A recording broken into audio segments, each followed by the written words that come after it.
Welcome to Module 6 on syntax.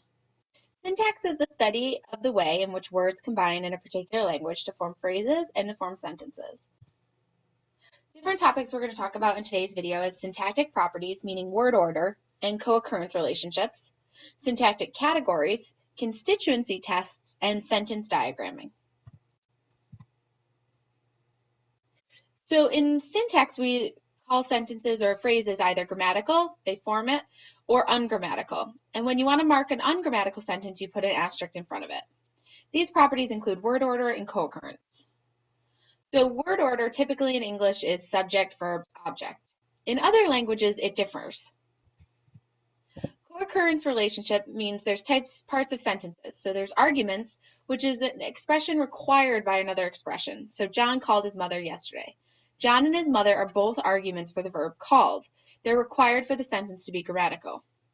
An adjunct is an optional expression in a sentence. So John called his mother yesterday. Yesterday is an adjunct. We can still have a grammatical sentence without it.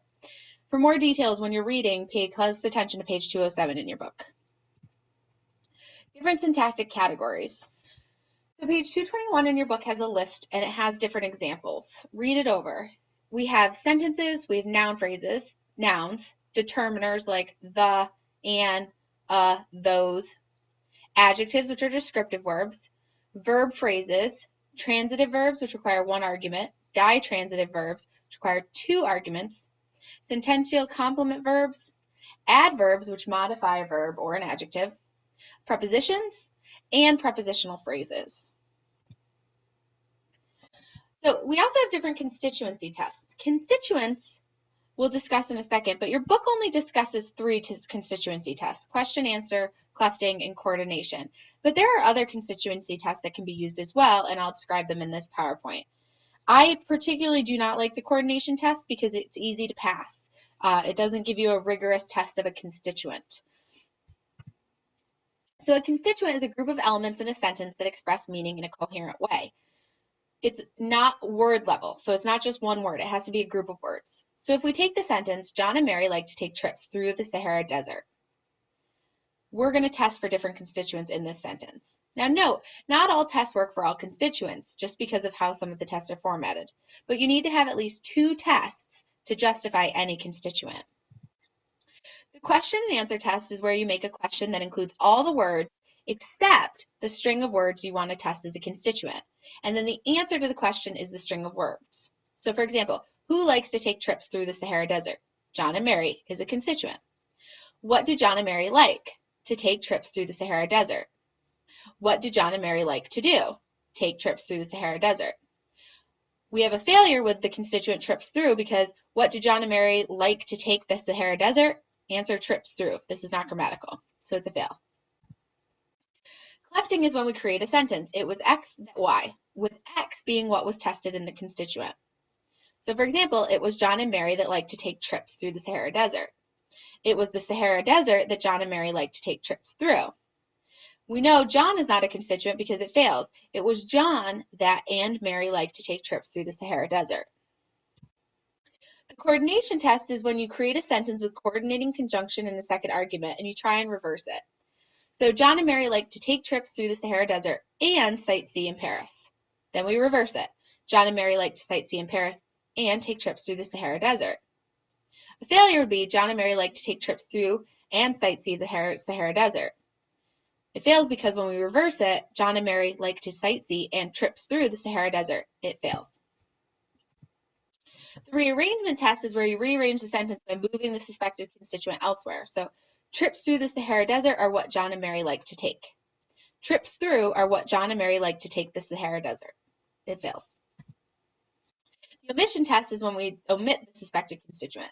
John and Mary like to take trips through the Sahara Desert. Failed, John and Mary like to take the Sahara Desert. The proform test is when we use a pronoun or other substitute for the suspected constituent. They like to take trips through the Sahara Desert, representing John and Mary. John and Mary like to do that, take trips through the Sahara Desert. A fail, John and Mary like to do that, the Sahara Desert, trips through. The different constituents in the sentence, John and Mary like to take trips through the Sahara Desert, are John and Mary, to take trips through the Sahara Desert, take trips through the Sahara Desert and the Sahara Desert. Now we're going to get into sentence diagramming. Phrase structure rules show us how language combines constituents of varying syntactic categories to form grammatical sentences. So we just learned how to test for constituents, and now we can break them into phrase structures. Please look at page 226. It gives lots of details on the phrase structure rules. So for example, to form a sentence in English, you need a noun phrase and a verb phrase. To form a noun phrase in English, you need a determiner and a noun, or you need a proper noun. A prepositional phrase in English is formed through the addition of a preposition to a noun phrase. So for example, if we want to diagram the sentence at home, at is a preposition, home is a noun. Home becomes a noun to a noun phrase. We combine the preposition and the noun phrase to make a prepositional phrase. Walked the brown dog quickly. Walked is a transitive verb. The is a determiner. Brown is an adjective. Jog is a noun. And quickly is an adverb. So we combine the transitive verb with the noun phrase with the adverb phrase, or with the adverb. Now, sentences can be diagrammed in different ways. The professor gave the class a quiz. We can diagram it 2 different ways.